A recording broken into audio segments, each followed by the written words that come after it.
Hey everybody.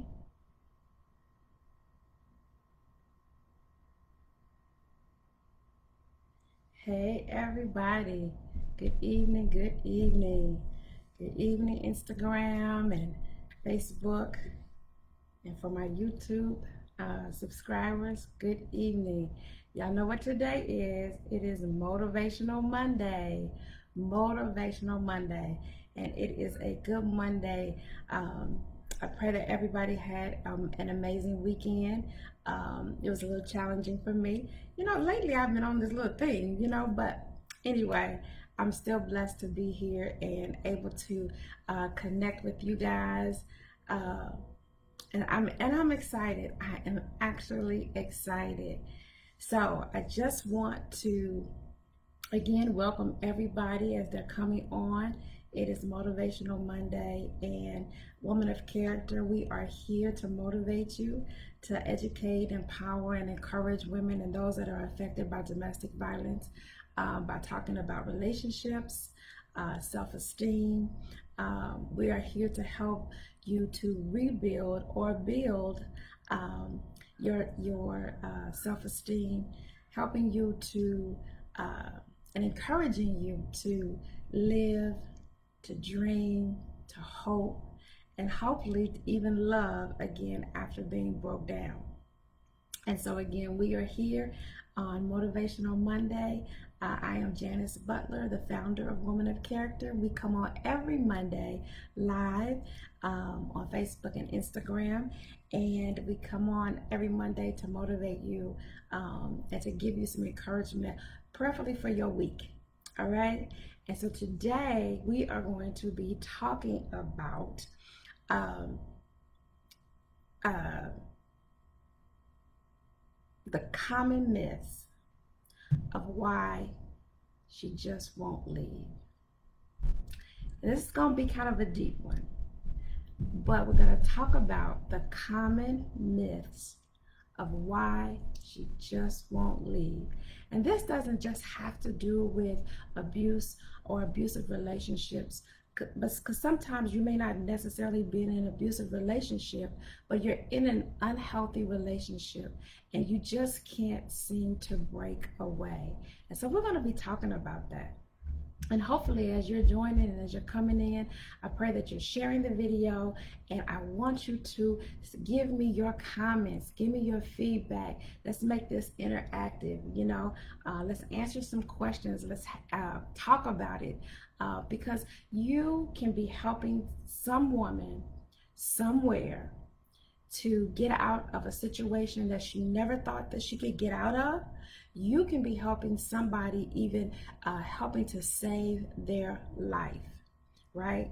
So that's why we do this on Mondays. Why we come on is we want to empower women. We want to help them to be the best that they can be, to grow, and to get to the place that God has ultimately created them and given them to go. Because we know that all of us, every woman has a purpose. Every man has a purpose.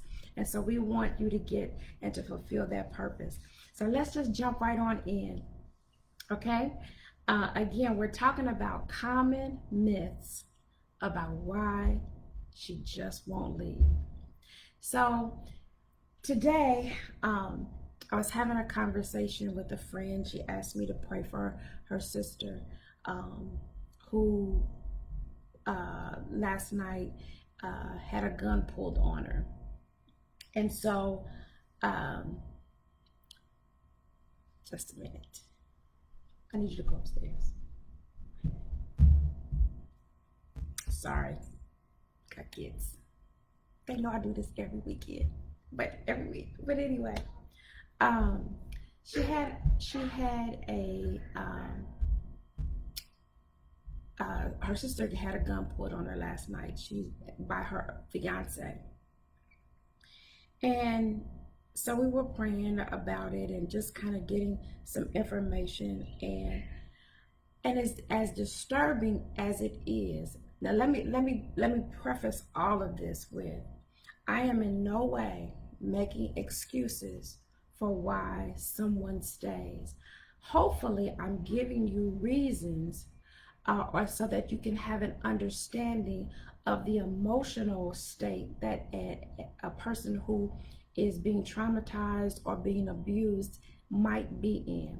Because most of you guys know that I am a domestic violence survivor. I was held hostage twice in a 3-week period. Um, I've been married several times.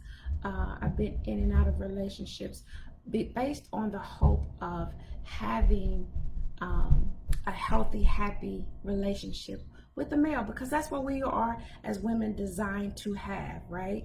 We were created to be a helpmate. And so we are in search of, or we are desiring to be partnered, or have a partner or a companion that we love and that loves us back, that we can honor and respect, and that will show us that honor and respect as well, right? So that's the basis. That's the basis of what relationships are supposed to be like. And from a godly standpoint, God created man and woman so that they can reproduce, and but more importantly, for ministry's sake. He brought us together so that a woman can be an aid, a help, a helpmeet, or a helpmate to a male, because as he goes out, as he provides, as he protects, as he brings home and makes provision for the family structure, the woman, I believe, our job is to support, to pray, and to create an environment such that when the male comes home, he has a place of peace. He has a place of as a sanctuary, a peaceful place. Because when a man goes out, and even us as women, when we go out into the world, we're dealing with so much stuff, so many outside influences that will disturb our peace, right? That will, our minds are on making money and providing for our wives, providing for our children, making sure that they have good education, making sure that we have a nice home, a peaceful home. We're safe in our homes, right? And that we can enjoy life, so we can enjoy life. Well, I believe as a woman, our job is to create that environment so that when our husband comes out from the world, from his job, from the outside influences, he can rest. He can be at peace. And a lot of times the situations are flipped. There are so many single mothers out there with children who have to be the husband, or have to be the male and the female, right? Well, and that's not God's order. That's just not the way God designed it, but it is what it is. And so I'm not going to harp on that, but I want to um, talk about relationships and what's healthy. And we've talked about this several times. What's healthy may not necessarily, what's normal may not necessarily be what's healthy for us. And so we have to try to understand when women are abused, and even men who are abused, why they choose to stay in an unhealthy relationship. And we can take it even a step further. You don't even have to be in an abusive relationship. You can be in an unhealthy relationship that just isn't for you.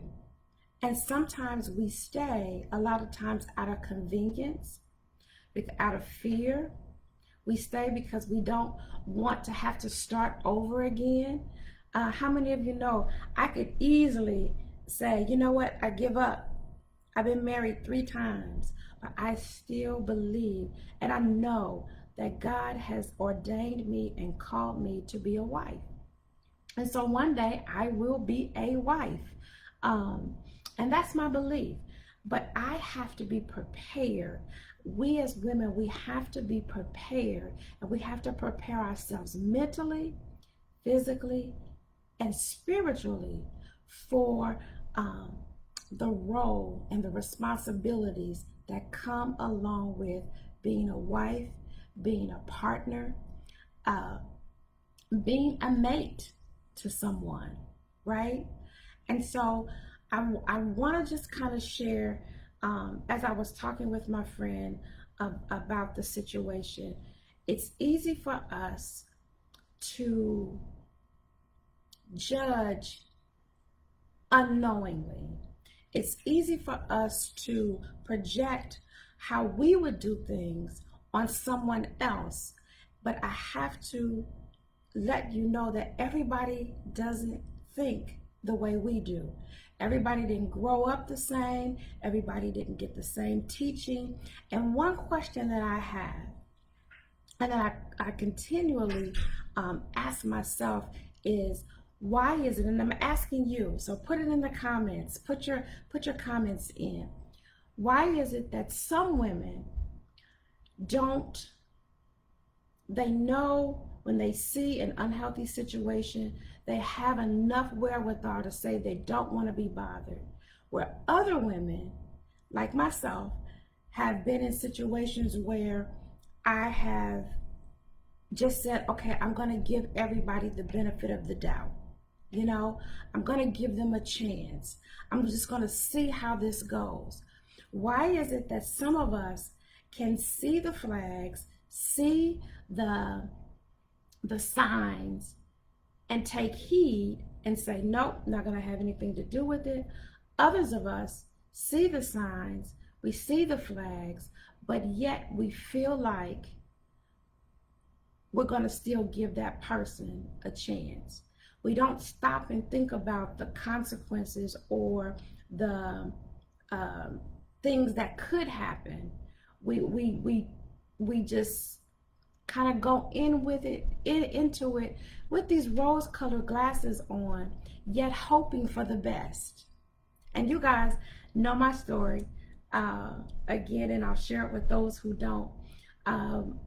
When I was on my third marriage, I was dating this guy, and I was dating him before we got married, and he had even told me the fact that he had held his he had gone to jail for holding his youngest son's family hostage. That was in 1988. And he had gone to jail in 1988. I didn't meet him till 1990, right? Well, my thought was, well, that was then, that was them, this is now. I'm a totally different person than who he dealt with before. He had served his time, and my belief was that he learned his lesson. So why not give him a chance? That was my thinking. Although that was a sign, I chose to just store that information, take it, store it, and then think about it later, right? Well, 6 years later, I find myself in that same situation where it's holding me hostage, and he eventually ends up being killed by the police. Most people would say, well, you knew the type of person that he was. You saw it in his past. But for me, it was like, I honestly felt like, I honestly do feel that people can and will change. I know everyone doesn't, but I felt like he had done his time. Nobody wants to go back to jail. I was just really kind of naive. Nobody wants to go back to jail. He doesn't want to go back to jail. He learned his lesson. I'm a totally different person. I don't know what he had to deal with, in that relationship. And with me, I was confident in who I was and the love that I would show and share, and that he would be okay with that. No. And that he would be okay with that. But it turned out the same thing. Did I know that? No. But could I have looked at the signs? And so I say yes. And even knowing that, one of the myths is that people think that women can just leave. But there are so many reasons why they don't. There's so many things that they consider, that they look at. It's a combination of factors. Is it what they saw as a youth in their own childhood? Was their father abusive, or did they see abuse? And again, let's define this as well, or let's make this clear as well. Abuse is not just physical; it's mental, it's emotional, it can be financial, it can be there's sexual. There's so many forms of abuse. It doesn't end up, or it doesn't start off with the physical. And so I'm encouraging you to look at all the aspects of a relationship. How does he make you feel? What does he do? Not just do for you, but how does he care for you? How does he talk to you? How does he treat you in public? How does he treat you privately? Is he one way in public and another way at home? You know, is he verbally abusive? Have you, as a woman, set standards? So there's so many things to look at, right? And it's so easy for us to say, why doesn't she just leave? You know, she should know better. Or she saw it in her, you know, with her mom, or she saw it with her dad. She should know better. Isn't she thinking?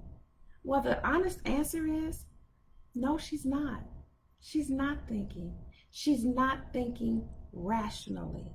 Because of the trauma or because of the abuse, she's not able to think rationally. Sometimes there's so much fear.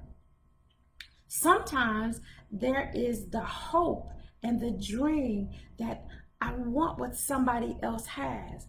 If she saw her mom or her dad in a good marriage, in a long-lasting marriage, most of us as women, we want to have a happy marriage. Define happy. What makes you happy? Because what makes you happy might not make me happy, and vice versa.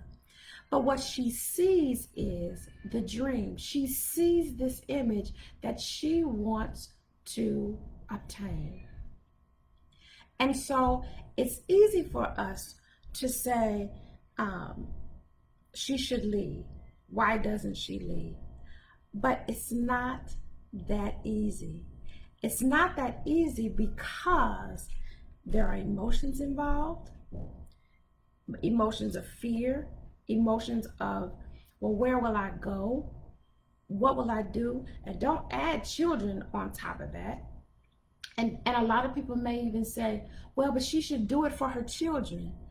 If she can't do it for herself, then she won't necessarily be able to do it for her children. Because in her mind, it could be that this man is at least providing for me and my children. My children at least have food. My children have a roof over their head. My children have a place to stay. We're not homeless. Because a lot of times when a woman decides to leave an abusive relationship, she becomes homeless. A lot of times. There's so many things that play into her decision making. So tell me, what are your thoughts about why she doesn't leave or why she can't leave? If he is the breadwinner and she doesn't have a job, what is she going to do? Where is she going to go? Those are all the things that are going through her mind. There's embarrassment.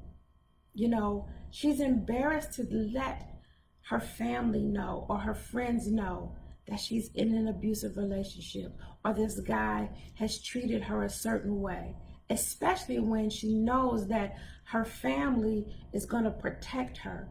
She doesn't want to get them involved and then somebody get hurt. For me, when I ended up being in that situation, I was ashamed. I was embarrassed. I didn't want my family to know that he had hit me before.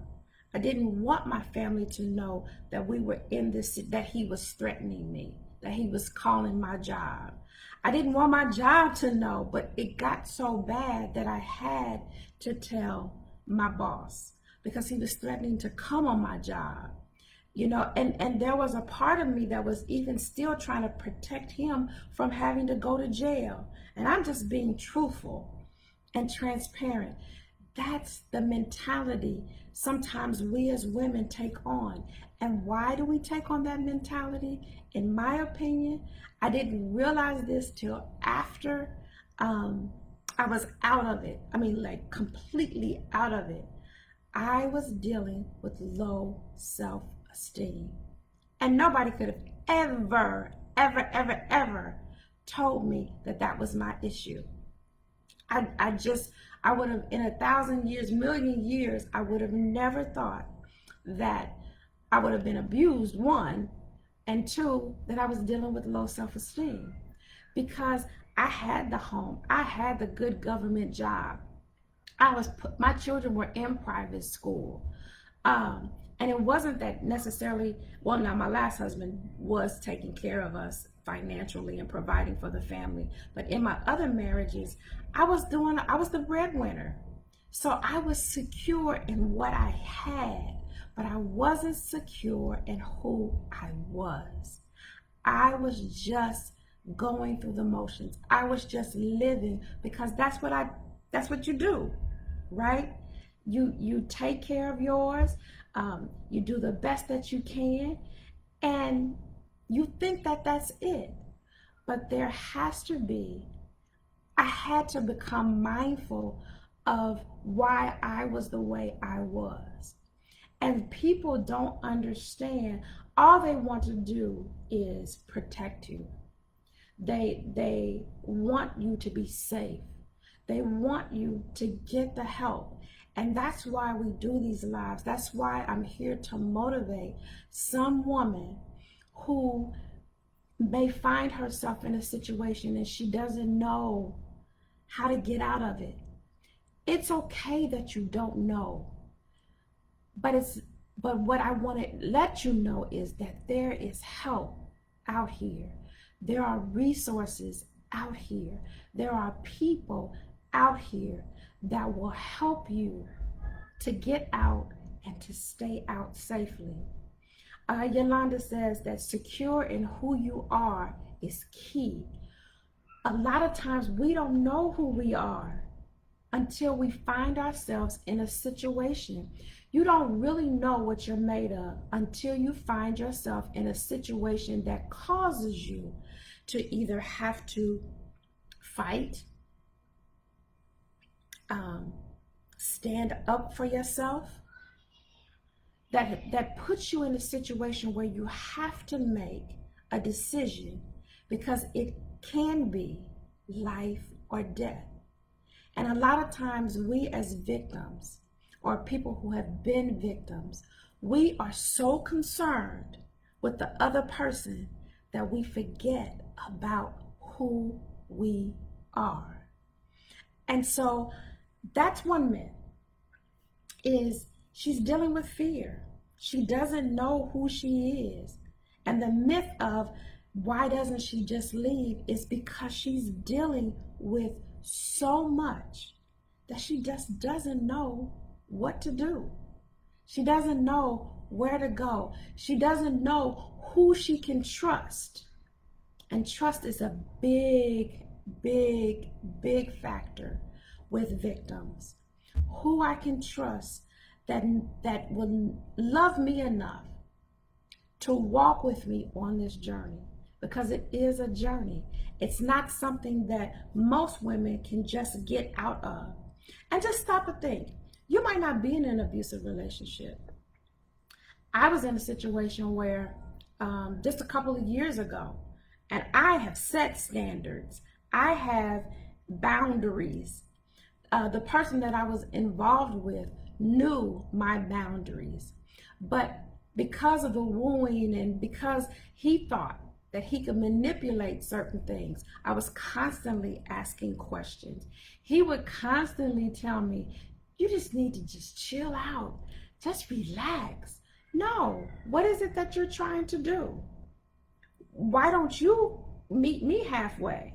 We have to be able to see when a person is manipulating us or trying to manipulate or trying to just get their way, when they're not being considerate of my feelings, when they're not being considerate of my abilities or my intelligence. I always say, don't play with my intelligence. I'm not a dumb girl, and neither are you. But sometimes we can get so caught up in the other person's emotions and in their world, we place ourselves in their world instead of allowing our worlds to meet and to gel and to build with each other. Will we have conflicts? Absolutely. Will you have arguments? Absolutely. Will you have disagreements? Will you have times when you're just like, I'm done? But it comes down to, will we make a commitment to walk this journey together? Not him dragging me, or me walking behind, or me walking ahead, or him always being ahead, or him being a dictator, or me trying to control the situation. But will we walk this journey together? Are we able to compromise? Are we able to be able to agree to disagree? Because when two worlds are colliding and when two worlds are coming together, two different backgrounds, he was brought up one way, I was brought up another. How do we make it work? Those are the things that we have to ask ourselves. And it's not just as easy to let it go, even when you see the signs. Because especially when you are in love with this person and you want to give them a chance, but there comes a point, and only you know your point. Nobody else can tell you what your breaking point is. Nobody else can tell you where your boundaries should be set, where your line is. Only you know when that person, that partner has crossed the line. And if in crossing the line, you don't have a conversation, in crossing the line, if I can't tell you, this hurt my feelings, this affected me this way, this made me feel this. Therapists always say, don't accuse, but tell how things make you feel. Tell how you see the situation. And if they aren't willing to hear and listen to how things are making you feel, how you felt, and even willing to go a step further and say, well, explain even their actions so that you can get an understanding of why they do what they do. They can get an understanding of how these things make you feel, and you come to an agreement about how it's going to be after this. And then giving them the chance to change. You even having to sometimes change how you see things. Because again, when you've been a victim, like I have, trust is a hard thing to do. But I know it's necessary. I'm going to have to trust my partner. And so I said all of that to say, Yolanda said, so important, ensure your lives are becoming integrated. Yes, they have to fit and function. A pastor that I follow, he said this a while back. He said, you don't want to just be able to fit, or you don't want to just be able to function together. You want to be able to fit and function together, because too much of one is still going to be lopsided, right? You want to be able to fit and function together. That's what determines and helps to build a healthy union, a healthy relationship between you.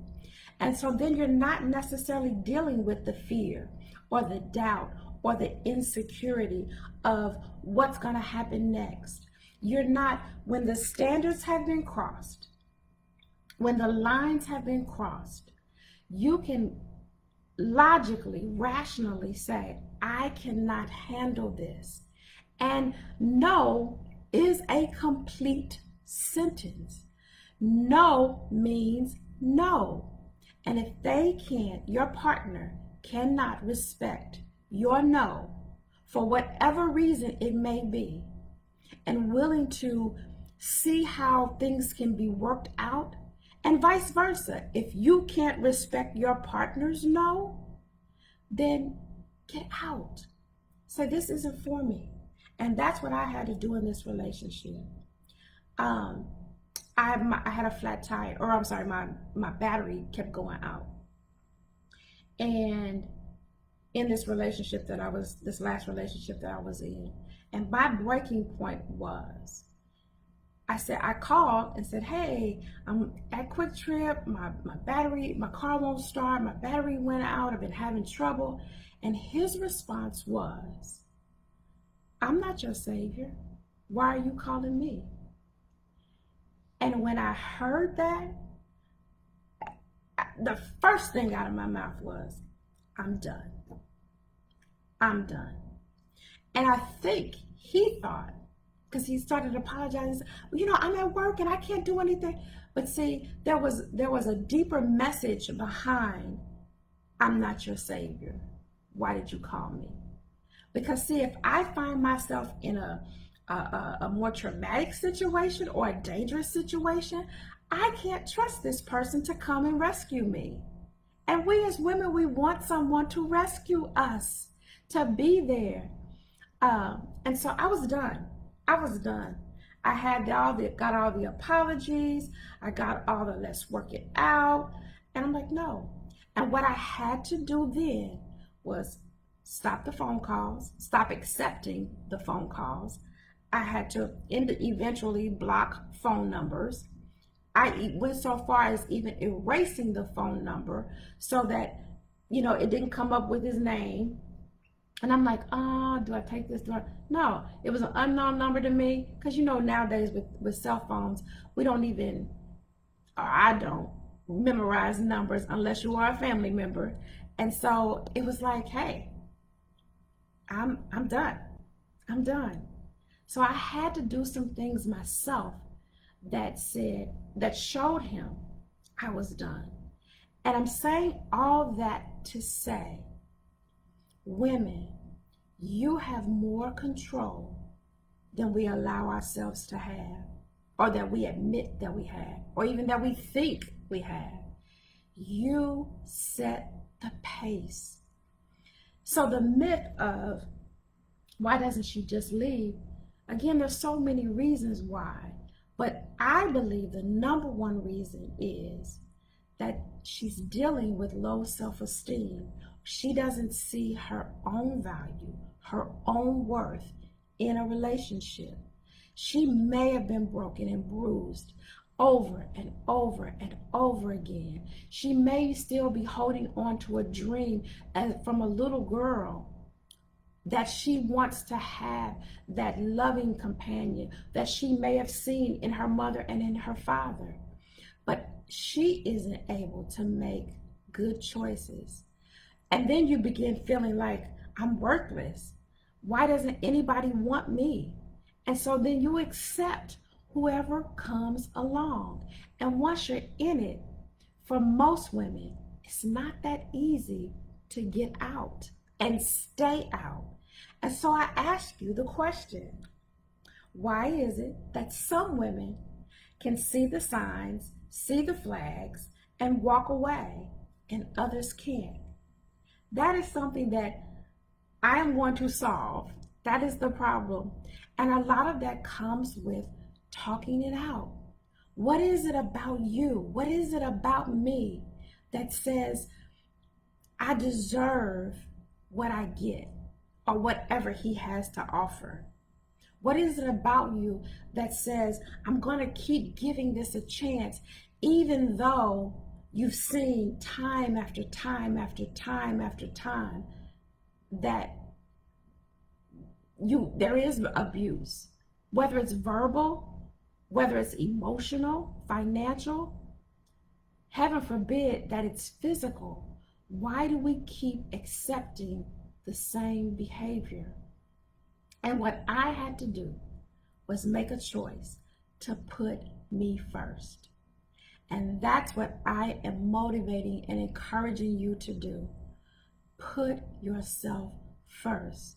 Give yourself permission to say, I'm worth it.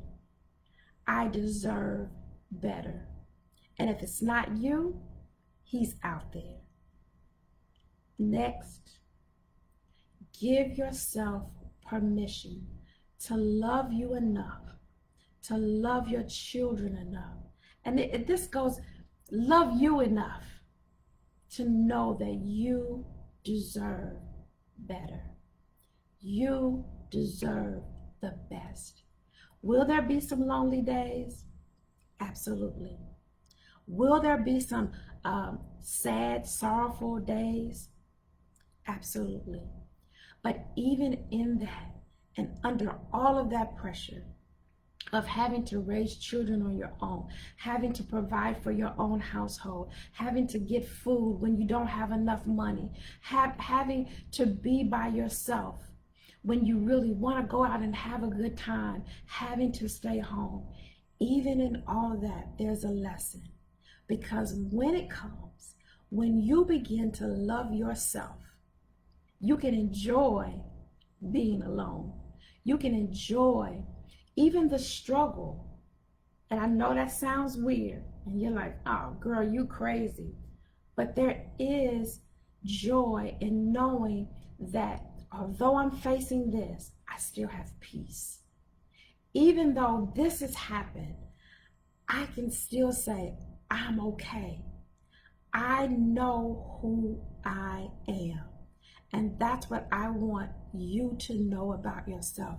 Who you are, where you've been, where you are right now, and where you are going. You have purposes. You have a destiny. You have a prize waiting just for you, for the real you. But we have to be able to peel back those layers of fear and doubt and insecurities and the rejection and the pain. We have to be able to peel them back so you can see that beautiful diamond that is laying right up under all those ashes, laying up under that dirt, up under that smut. But polish it off. Polish it off and see the radiance, see the vibrance that's within you. That's within you. And so I know this may have been kind of all over the place, but I want you to understand that, yes, it's not easy to leave, but it's possible. It's possible. It may be hard, but it's possible. It's possible. And you have the ability to do it, to leave, to get out, you and your babies, and stay out, and to live a happy, peaceful life. It's going to come back around. The stuff that you may have lost, the stuff that you may have given up when you left, the home that you bought, because sometimes that's the situation. We don't want to leave. We want to hold on to the things because, we're angry or because it's something that we bought. Sometimes you have to just let it go. For peace sake, for your peace sake, for your growth, for your maturity. so that you can shine, so that you can be the woman that God created you to be, to have what God wants you to have. And that's not just stuff. That's within the security, the love, the joy, the peace of knowing that you are free. You are free. So I encourage those that may know somebody who is dealing with a situation to be able, I want to encourage you just to listen, to be a support, because you don't know what that woman has been through mentally, emotionally. All you see is the outside. And yes, you see what's better for her, but she has to see it. And you can help her see it by just being a friend, just being a support. And so I said all of that to say, don't fall into the myths or into the judgment zone of just saying, why doesn't she just leave? But help her. Help her to become stronger. Help her to see her self-worth. Help her. Love on her, because that's all she's looking for. It's love. And you can be that love. You can be that support. And for that woman who doesn't feel like there's anybody out there that she can trust, we're here. Woman of character, we are here to be your bridge, to be a bridge, to help you overcome the fear, help you to get past the doubt, help you to begin to set boundaries for yourself, for your family, so that you can see your self-worth. Because it's hard to see it when the glass in the mirror is all fogged up or it's all cracked up. It's hard to see it. And we understand that. But we know that when you polish it off or even have to buy a new mirror, when you begin to see that woman that's looking back at you, when you begin to see her heart, when you begin to see the inner beauty, you'll have what you say. And you guys know what I say. Say what you see, and you will see what you say. So I pray this has been an encouragement to you and for you. I pray that you'll begin to see the beauty that's inside.